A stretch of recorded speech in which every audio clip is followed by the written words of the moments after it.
Hi, hello, வணக்கம் aspirants. இப்ப நெறைய பேர் வந்து காலேஜ் ஃபைனல் இயர் படிச்சுட்டு இருப்பீங்க. இல்லன்னா வந்து செம் எக்ஸாம் எழுதிட்டு ரிசல்ட்டுக்கு வெயிட் பண்ணிட்டுருப்பீங்க. அ நம்ம வந்து ஒரு கவர்மெண்ட் அஃபிஷியலா ஆகணும் அப்படின்ற ஒரு ஆசையில வந்து நெறைய பேர் இருப்பீங்க. நெறைய யூடியூப் சேனல்ல வந்து ஃப்ரெஷர்ஸ் வந்து எப்படி வந்து படிக்கணும், என்ன பண்ணணும் அப்படின்றதெல்லாம் நெறைய விஷயத்த சொல்லிருப்பாங்க. நான் வந்து ஒரு ஃப்ரெஷரா வந்து இந்த ஜர்னி ஸ்டார்ட் பண்ணும்போது படிக்கிறத தாண்டி ஒரு சில விஷயங்கள் இருக்கு. அத பத்தி தான் நான் இந்த வீடியோல வந்து நான் இப்ப பேசப் போறேன். இந்த வீடியோல பார்த்தீங்கன்னா, நான் ஒரு 5 பாயிண்ட் எடுத்துட்டு வந்திருக்கேன். இதெல்லாம் வந்து என்னோட பர்சனல் எக்ஸ்பீரியன்ஸ்ல நான் வந்து ஃபேஸ் பண்ண இஷ்யூஸ். படிக்கிறத தாண்டி. ஏன்னா, நான் வந்து வீட்லயே தான் வந்து வளர்ந்த பையன். ஆ காலேஜ்ல இருக்கும்போது கூட ஹாஸ்டல்ல ஃப்ரெண்ட்ஸ் இருக்கும்போது பெருசா தெரியல. இந்த மாதிரி நான் தனியா வந்து படிக்க ஆரம்பிக்கும்போது, நான் ஃபேஸ் பண்ண இஷ்யூஸ வந்து உங்களுக்கு வந்து பாயிண்ட்ஸா நான் வந்து எடுத்துட்டு வந்திருக்கேன். ஃபர்ஸ்ட்டு நான் என்ன சொல்லுவேன்னா, நீங்க வந்து டயர் 1 சிட்டிய வந்து தவிர்க்கிறது ரொம்ப நல்லது. சப்போஸ் நீங்க டயர் 1 சிட்டீஸ் அதாவது சென்னை, கோயம்புத்தூர், திருச்சி, மதுரை இந்த மாதிரியான சிட்டியோட கோர் ஏரியா இருக்கும்ல. அந்த ஏரியால இருக்கீங்கன்னா, அங்கேயே தான் நீங்க வந்து சம்பாரிக்கிறீங்க அப்டின்னா பிரச்சனை இல்ல.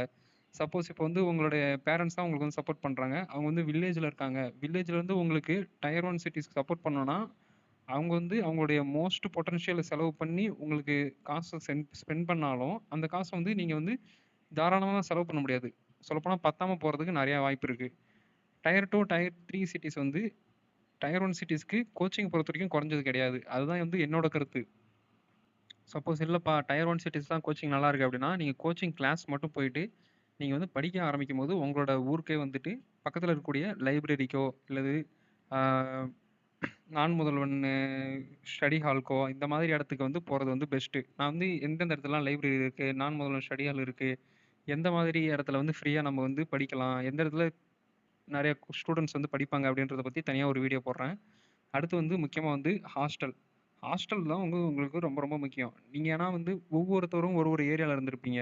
அ ஒரு சில பேர் வில்லேஜ் சைட்ல வந்துட்டு இருந்திருப்பீங்க. ஒரு சில பேர் வந்து நார்த் சைட்ல வந்து இருந்திருப்பீங்க. ஒரு சில பேர் சவுத் சைட்ல தமிழ்நாடோட சவுத்ல இருப்பீங்க. உங்களுக்கு வந்து ஹாஸ்டலுக்கு நீங்க வந்துட்டு ஃபுட் வந்து செட் ஆவணும். சென்னையில பொறுத்தவரைக்கும் நெறைய ஹாஸ்டல் வந்து இருக்கு.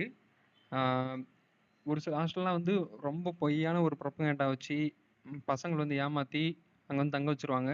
உங்களுடைய ஃபர்ஸ்ட்டு நீங்க கட்டக்கூடிய அந்த அட்வான்ஸ் அமௌண்ட்ட திரும்பி தரமாட்டாங்க. நீங்க வந்து அங்க ஸ்டே பண்ணி அந்த அட்வான்ஸ் அமௌண்ட்ட வாங்கிட்டு போற மாரி இருக்கும். ஸோ இது வந்து ரொம்ப ரொம்ப கேர்ஃபுல்லா வந்து இருந்துக்கோங்க. அடுத்து நம்ம எத பத்தி பார்க்க போறோம்னா, நீங்க வந்து சப்போஸ் இப்ப ரூம் எடுக்கிறீங்க அப்டின்னா, அந்த ரூம் வந்து கண்டிப்பா மொட்ட மாடியில ஷெட் போட்ட வீடோ, இல்ல ஷீட் போட்ட வீடோ வந்து தயவு செஞ்சு எடுத்துறாதீங்க.